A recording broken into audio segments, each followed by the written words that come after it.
안녕하십니까. 경영지도사 김창영입니다. 벌써 10월로 접어들었는데요. 10월 달 그 소상공인 정책자금 그 직접 대출과 대리 대출의 그 접수가 시작이 되어서 그 내용을 안내해 드리고자 합니다. 먼저 직접 대출에 대해서 알아보겠습니다. 그 직접 대출 같은 경우는 크게 네 가지 자금으로 지금 접수를 받고 있는데요. 여기 네 가지 자금에 대해서 지원 대상이 이렇게 정해져 있습니다. 그 정책자금 같은 경우는 사실 자금별로 그 꼬리표라고 할 수 있습니다. 꼬리표가 붙어 있기 때문에 그 해당되는 그 지원 대상자만 신청을 하셔야 됩니다.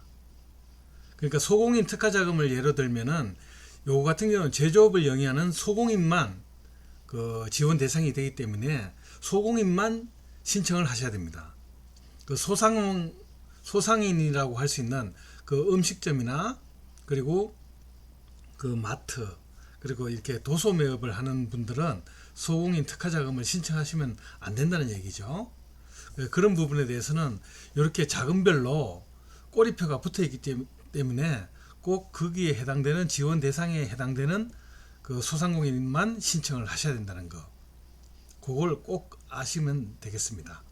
그리고 접수기간은 10월 4일 수요일 9시부터 10월 11일 수요일 18시까지 이렇게 접수기간이 정해져 있고, 운전자금 같은 경우는 온라인 접수가 가능하고 시설자금은 현장 접수를 해야 된다는 부분, 이 부분이 이제 큰 차이라고 할 수 있겠습니다. 다음으로 소상공인 정책자금 대리대출, 그러니까 금융기관을 통해서 그 대리대출하는 접수 내용에 대해서 알아보겠습니다.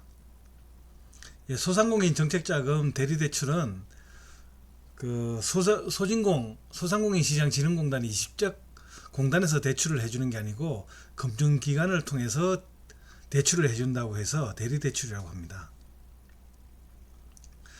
대리대출도 마찬가지로 10월 4일 수요일 9시부터 그 예산 소진 시까지 자금별로 이제 접수를 받고 있는데요. 그리고 대출 한도 같은 경우는 대리대출은 총 융자 잔액 기준, 그러니까 기존에 받았다고 해서 대상이 안 되는 건 아닙니다.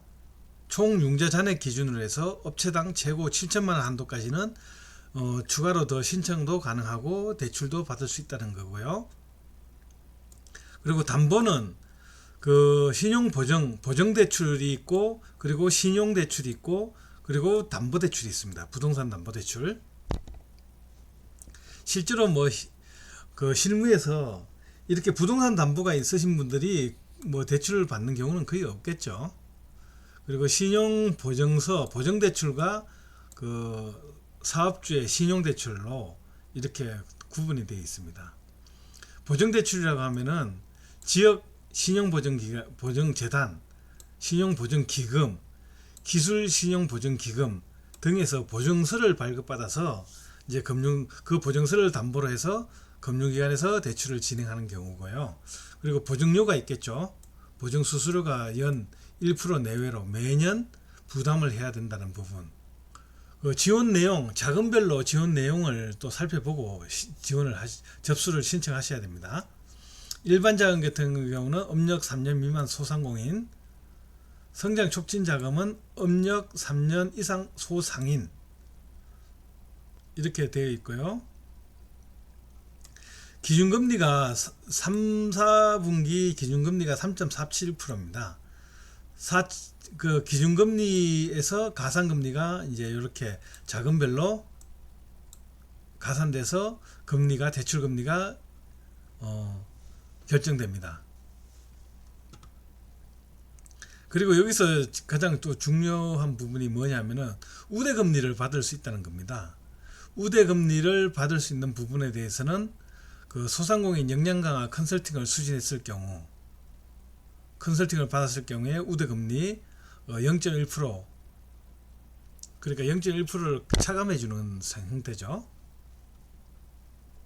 그리고 제로페이 가맹 사업자, 그리고 여성기업 확인서를 발급받은 소상공인, 자영업자 고용보험 가입, 이런 경우에 있어 갖고는 이 우대 조건에 해당되기 때문에 이런 부분에 대해서는 평소에 여성이 대표자라면은 여성기업 확인서를 발급받아 놓으시고요.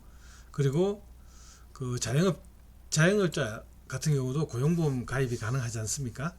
그래서 자영업자가 고용보험에 가입해 놓으시는 것도 이런 대출을 받을 때 금리 할인을 받을 수 있는 그런 요건이 되기 때문에 꼭 그렇게 하셔야 되고요. 보증서부 대출, 보증대출 같은 경우는 소진공에서 지원 대상 여부를 판단하고 보증기관에서 아까 말씀드린 각 지역, 서울보증이든 경기보증재단이든 이런 보증기관에서 보증서를 발급을 하고 그 보증서를 가지고 금융기관의 방문을 통해서 대출을 받으시면 이런 절차로 진행이 됩니다. 그리고 지금 비대면 온라인 신청 접수가 원칙이기 때문에 소상공인 정책자금 사이트에서 온라인으로 신청한 다음에 대출을 신청한 다음에 대출 신청을 하시게 되면은 신청 접수는 끝나게 됩니다. 소상공인 정책자금 사이트는 제가 여기 밑에 설명란에 타고 들어갈 수 있는 요 사이트를 연결해 놓을 테니까 그 사이트를 통해서 들어가셔서 신청하시면 될 것 같습니다. 예, 이상으로 소상공인시장진흥공단에서 지금 접수를 받고 있는 직접대출과 대리대출에 대해서 한번 알아봤는데요. 일단은 소상공인 사장님들이 내가 필요한 자금이 지금 어떤 용도로 필요한가, 그 부분에 대해서도 한번 생각해 보시고요. 필요한 자금을 어떻게 조달할 것인가, 그리고 소상공인시장진흥공단에서 제시하고 있는 지원 대상에 맞게끔 그렇게 꼭 신청을 하셔서 조달하셔야 합니다. 그냥 돈을 빌리는 사람 입장에서는 어떻게든 똑같은 돈이죠.